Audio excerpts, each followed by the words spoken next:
We're going to Vernon. It's 7:34 in the morning. Yan kami yan. Ang daming campers today. Yeah.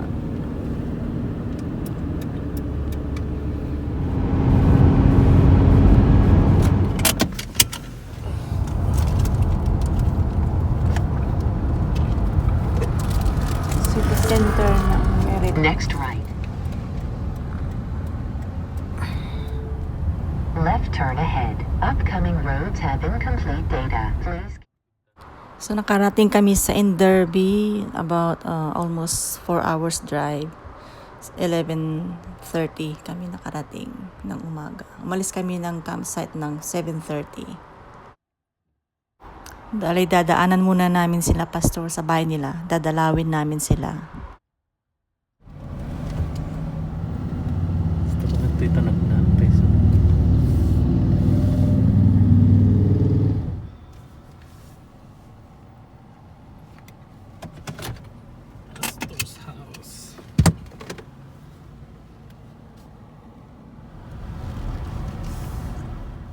So dumaan kami saglit at kami ay pupunta ng Vernon para dalawin naman si Abel sa kanilang cadet activities.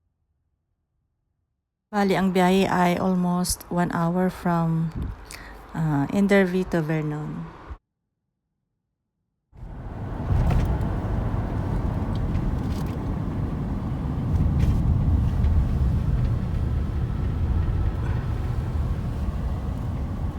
Vernon.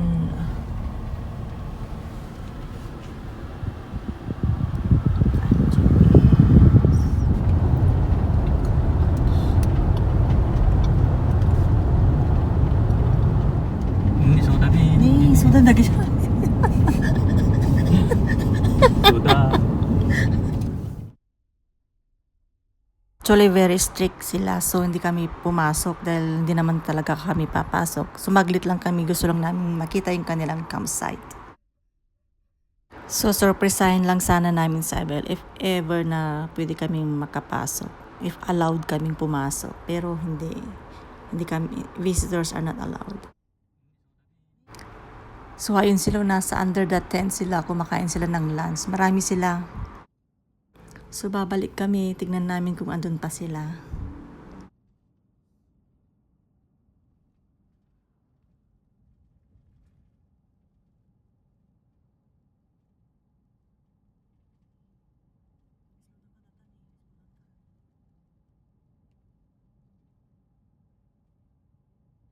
In 1 kilometer, turn left onto 15th Avenue.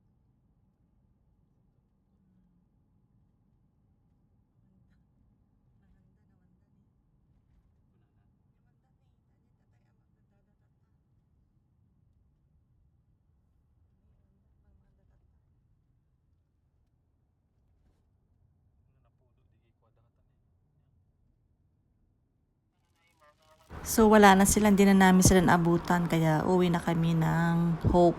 Pabalik na kami sa aming campsite. Yan, umuulan.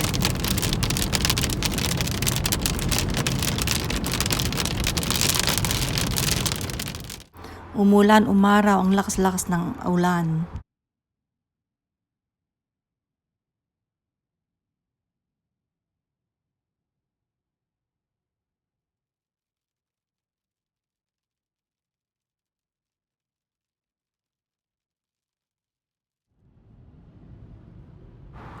Yan, ang weather ay paiba-iba sa aming biyahe. So, yan, mayroon kami nakitang train, ang haba-haba. Train.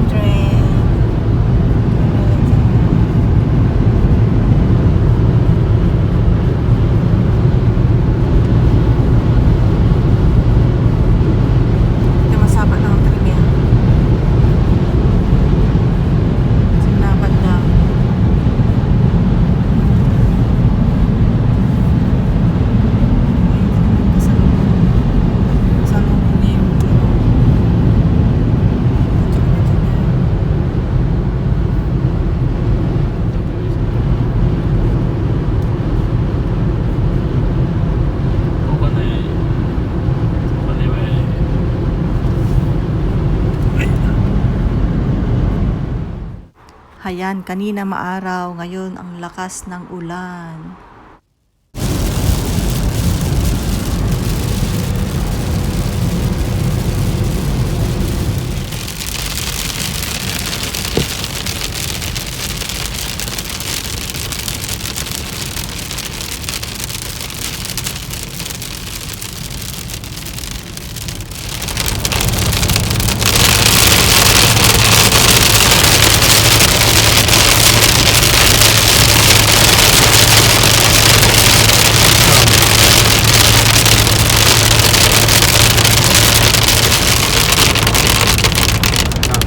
Wala nga nagpukaw.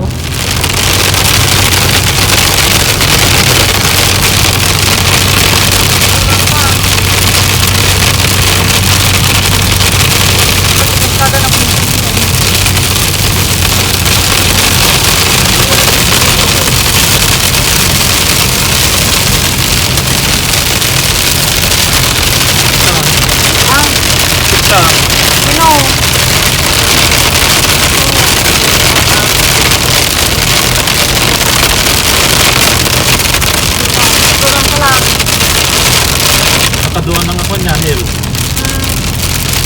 Ay, Hindi na sila kasata ko sa klabangan ako.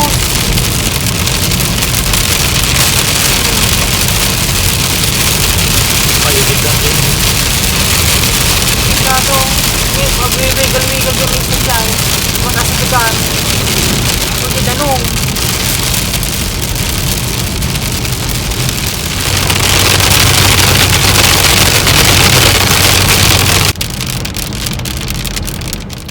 Katakot, heavy rain tapos biglang hinto ng ulan.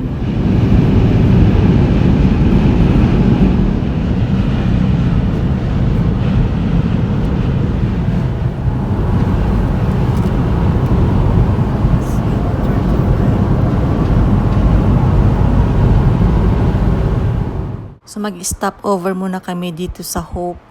Nagpa-book ako ng campsite so for one night. Kasi 2 hours pang driving from here to Vancouver. Kaya dito muna kami matutulog. Tulo ba tapay? Yeah. Finally, we made it to the site. Tita, bino ito. Magluluto muna kami ng dinner namin. 9 o'clock na ng gabi. Late na kaming dumating, kaya hindi pa kami kumain.